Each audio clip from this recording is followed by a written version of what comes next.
Bonjour mes frères et sœurs, et nous allons continuer à étudier le chapitre 7. Nous sommes au verset 37. Notre bon Père du ciel, instruis-nous par les paroles de ton Fils pendant qu'il était sur cette terre.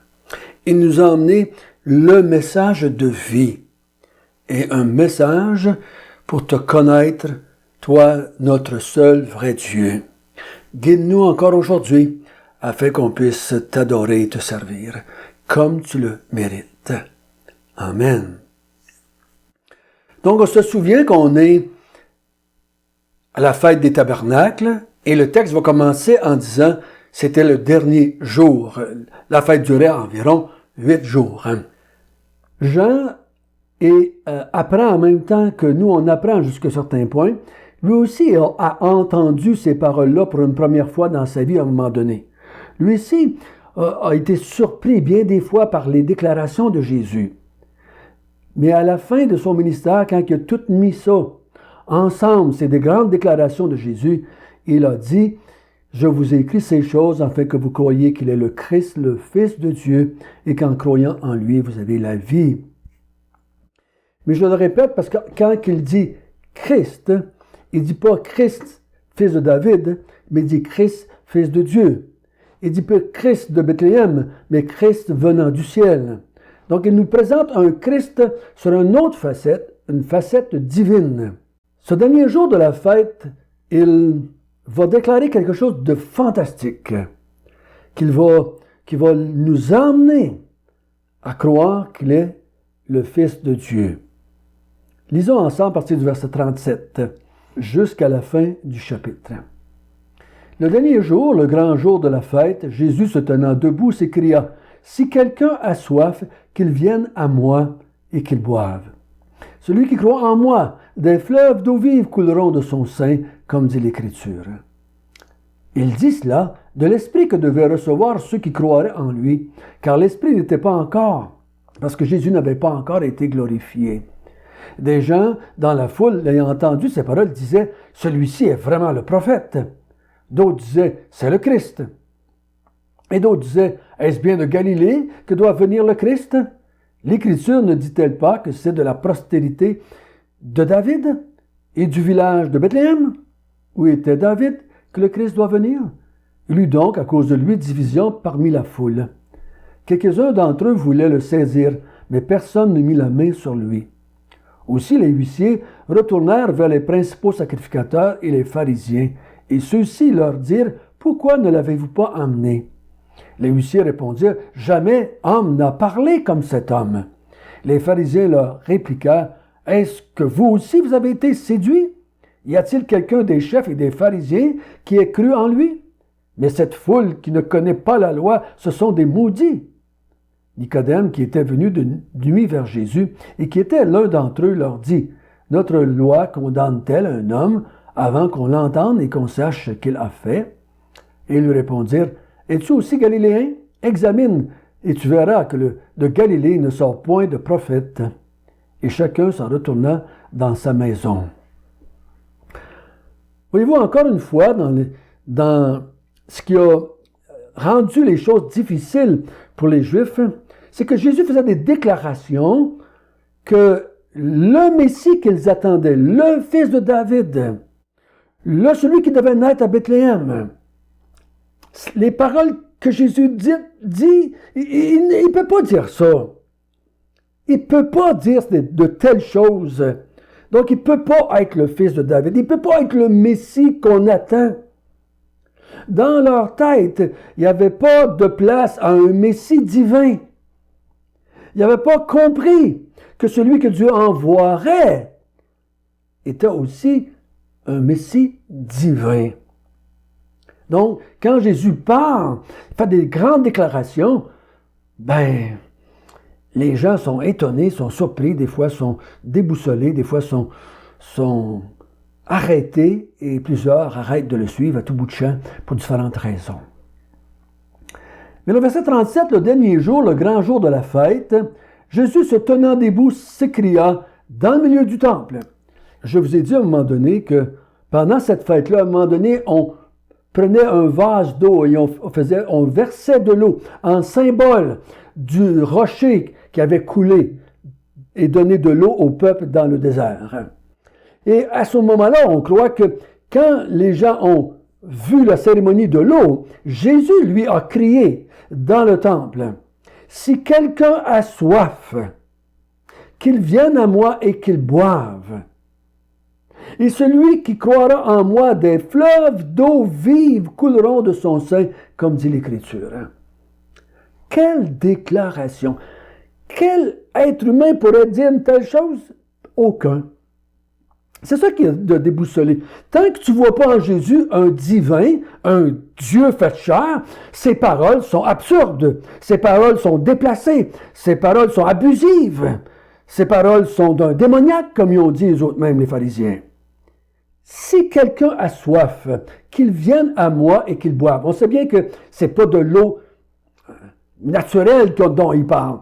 Ce n'est pas de l'eau en bouteille dont il parle. Ce n'est pas de l'eau bio dont il parle. C'est de son enseignement dont il parle. Si tu viens à moi et que tu reçois les paroles que je dis et que tu les bois, donc tu les crois, comme il dit au verset 38, si tu crois en ces paroles que je dis à mon sujet, voyez-vous, c'est ça qui est important dans Jean. Les paroles que Jésus dit, c'est des paroles qui le concernent lui et son Père. C'est pas autant en ce qu'il va faire comme qui il est. Il dit, celui qui va croire en moi, celui qui va croire aux paroles que je déclare, au sujet de mon Père et au sujet de moi, que nous faisons un, que je suis Dieu, qu'il est Dieu, et que je viens de lui, qui m'a envoyé, que les paroles que je dis, c'est ses paroles. Celui qui me reçoit, reçoit celui qui m'a envoyé aussi. Toutes ces paroles que j'ai dites à mon sujet, si vous les croyez, des fleuves d'eau vive vont couler de votre sein, comme dit l'Écriture. Des fleuves de l'abondance épouvantable vont couler de toi.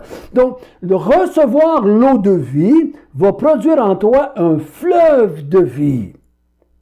Là, ça paraît, c'est un peu figuré, n'est-ce pas? Mais Jean comprend.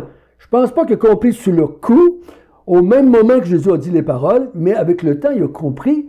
Et au verset 39, il dit cela de l'Esprit que devaient recevoir ceux qui croient en lui, car l'Esprit n'était pas encore, parce que Jésus n'avait pas encore été glorifié.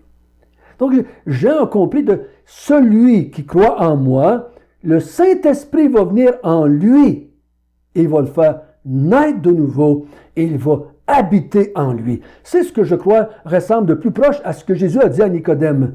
Si tu nais d'eau et d'esprit, si tu bois de l'eau que moi, Jésus, je vais te donner, et que l'esprit vient en toi, tu vas naître de nouveau. Tu vas vivre éternellement. Tu vas devenir un enfant de Dieu. Quelle grande vérité! Si tu reçois les paroles de Jésus qu'il a dites à son sujet à lui, tu reçois le Saint-Esprit qui transforme ta vie, qui te donne la vie et qui va te conduire le restant de toute ta vie chrétienne. Il dit, l'Esprit n'était pas encore parce que Jésus n'avait pas encore été glorifié. Donc, tant que Jésus n'est pas encore été monté au ciel, c'est ce que on est en train de parler, tant que Jésus va être glorifié, va monter au ciel, on va en parler beaucoup dans le chapitre 14, 15, 16 de cela. Quand il va être glorifié, monter au ciel auprès de son Père, le Saint-Esprit va venir. Donc, le Saint-Esprit ne viendra pas aussi longtemps que Jésus n'aura pas été glorifié. Donc, c'est ce qu'il dit. Mais écoutez bien, ça dépend de lui. Si Jésus était un imposteur, si Jésus a dit des choses pas vraies à son égard, si Jésus n'était pas ce qu'il a dit être, le Saint-Esprit, ben, il n'y a aucun contrôle dessus. Le Saint-Esprit peut venir quand il veut, si ça ne dépend pas de Jésus. Mais le Saint-Esprit va attendre que Jésus soit glorifié. Donc, il va attendre que Jésus accomplisse et manifeste ce qu'il a dit de lui-même. Il l'a dit depuis quelques chapitres. Je m'en vais, je monte vers mon Père, je retourne d'où ce que je suis venu. Vous ne pourrez pas venir où je vais. Je m'en retourne auprès de mon Père. Et quand je vais être retourné auprès de mon Père, l'Esprit Saint va venir en vous. Mais il va venir seulement en ceux qui croient les paroles que j'ai dites à mon sujet. Souvent, on a pensé, et c'est vrai aussi dans les autres évangiles, souvent c'est les choses qu'il a dites au sujet de son ministère de rançon, son ministère de mort à la croix. Mais dans Jean, ce n'est pas ça. Dans Jean, c'est tu dois croire qui il est. Si tu ne crois pas qui il est, un Dieu trinitaire avec le Père et le Saint-Esprit, même si tu crois à la croix, tu ne seras pas sauvé, tu n'auras pas la vie. Il faut que tu crois les paroles qu'il a dites à son égard. Alors, dans la foule, les gens, au verset 40, celui-ci est vraiment le prophète. D'autres disaient, c'est le Christ. D'autres disaient, est-ce de la Galilée que doit venir le Christ? L'Écriture ne dit-elle pas que c'est de la postérité de David, du village de Bethléem? Où était David que le Christ doit venir? Donc, voyez-vous, ils sont tellement arrêtés à terre avec le fils de David, le descendant humain de David, et c'était vrai aussi. Matthieu le prouve dans son évangile, qu'il est le Christ qui devait venir, le roi d'Israël. Mais ce n'est pas suffisant. Si tu t'arrêtes à cela, tu vas être scandalisé par les paroles qu'il va dire. Ah oui, tu vas peut-être aller jusqu'au point de dire qu'il est le Christ, qu'il est un prophète, qu'il est un enseignant venu de Dieu, comme Nicodème, comme la femme samaritaine.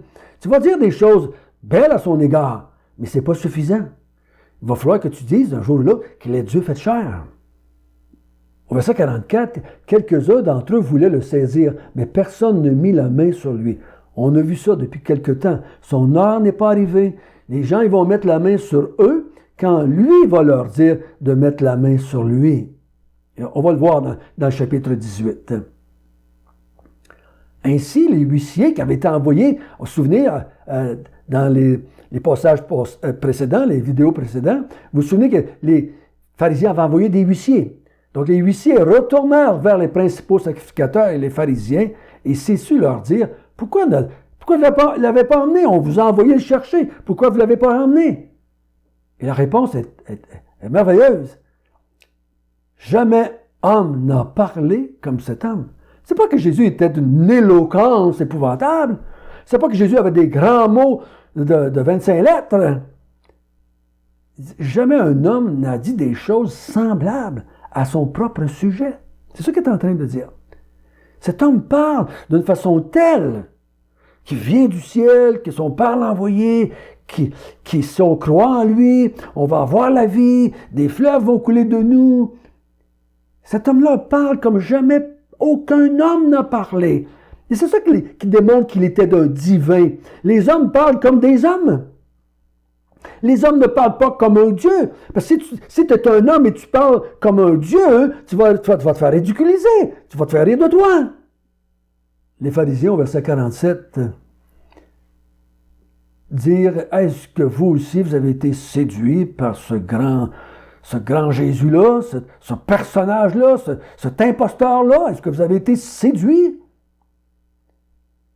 Verset 48, il dit, y a-t-il quelqu'un parmi les pharisiens et les chefs du peuple qui ont cru, nous l'élite, nous les plus brillants, nous les plus connaissants en théologie, nous qui connaissons la loi au max, quasiment par cœur, il n'y a pas un d'entre nous qui a cru en lui. Cette foule, je dirais que les huissiers faisaient partie de ça, cette foule ne connaissent pas la loi, ce sont des maudits. Quelle arrogance, quelle méchanceté envers ceux qu'eux avaient instruits. C'est eux qui instruisaient la foule. C'est eux qui conduisaient spirituellement le peuple de Dieu, comme Nicodème était. Il les traite de maudits ou sous la malédiction de Dieu parce qu'ils s'approchent de Jésus, disent qu'il était le Messie, disent qu'il était le prophète. Et les pharisiens réagissent fortement contre la foule. Au verset 50, Nicodème dit qu'il était venu de nuit vers Jésus et qui était l'un d'entre eux leur dit, est-ce qu'on condamne un homme avant de l'avoir emmené et parlé et jugé et d'entendre ce qu'il a à dire? On voit Nicodème, il était venu de nuit à la cachette Maintenant, il prend un peu la défense de Jésus, du moins ici. On ne devrait pas le condamner avant de l'avoir entendu. Nicodème avait entendu Jésus parler la nuit qu'il l'a visité.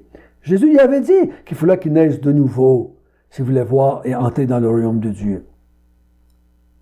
Et ils répondirent, « Regarde, est-ce qu'il sort un prophète de la Galilée? »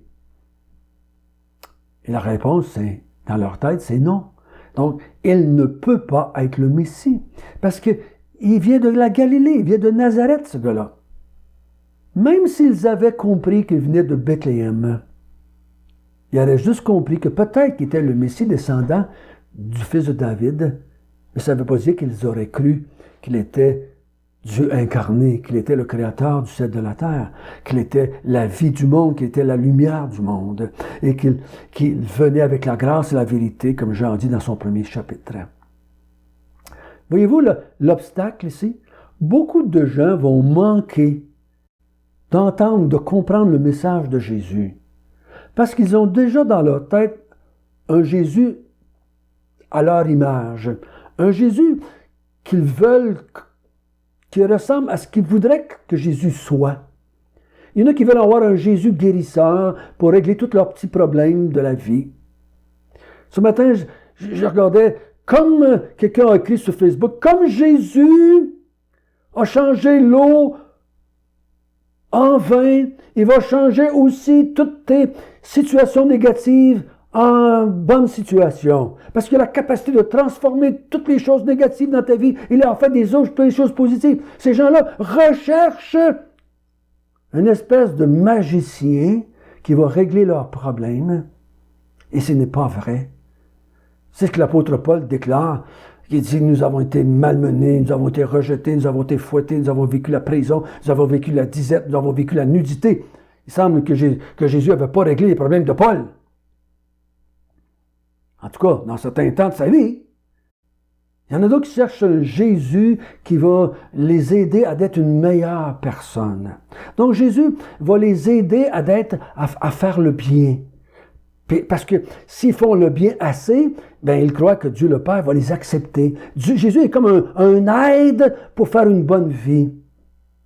D'autres, Jésus est une espèce d'aide pour avoir les réponses à leurs prières. Donc, ils vont prier au nom de Jésus pour avoir toutes les réponses qu'ils veulent à leur prière. Jésus dit, si tu viens à moi, tu dois venir à moi selon mes termes à moi. Viens à moi et bois de l'eau qui sort de ma bouche, et je vais te donner le Saint-Esprit qui va te faire naître de nouveau. Et ce Saint-Esprit-là va faire de toi un adorateur en esprit et en vérité. Ce Saint-Esprit-là va faire de toi un serviteur du grand Dieu du ciel et de la terre. Et il peut te demander de le servir dans la maladie comme dans la santé. Il peut te demander de le servir en prison comme en liberté. Il peut demander de le servir dans la pauvreté comme dans la richesse. Mais tu vas être son serviteur, peu importe la situation dans laquelle tu es. Tu n'as pas à contrôler Dieu, mais c'est Dieu qui va te contrôler par le Saint-Esprit, qui va t'emmener à être un instrument pour sa gloire. Notre bon Père du ciel, béni sois-tu, que ton Fils nous a amené des paroles de vie. Oh Seigneur, merci de la grâce que tu fais de croire en ton Fils. Et tu as mis dans mon cœur et dans le cœur de plusieurs qui écoutent ces vidéos des fleuves d'eau vive. Tu as mis dans nos cœurs le Saint-Esprit qui nous aide à comprendre les Écritures. Amen.